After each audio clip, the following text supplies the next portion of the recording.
স্বার্থপর এই দুনিয়া একদিন তোমারে আমারে কবরে রাইখা বাকি মানুষরা হাসবে গাই,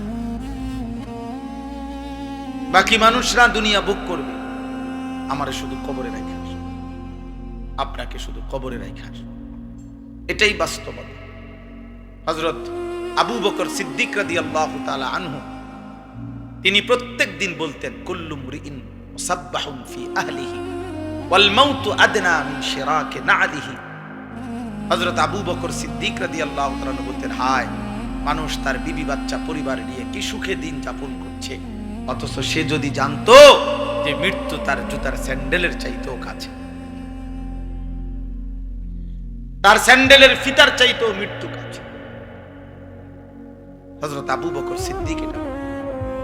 হযরতে ওমর ফারুক রাদিয়াল্লাহু তাআলা আনহু 10.5 বছর মুসলমানদের খলিফা ছিলেন, অর্ধ পৃথিবীর বাদশা ছিলেন, কিন্তু কিতাবে আছে এই 10.5 বছর উনি একজন আলাদা কর্মচারী, গোলাম, আলাদা একজন লোক নির্ধারণ রেখেছিলেন যে ওমরের সাথে থাকতো সারাক্ষণ।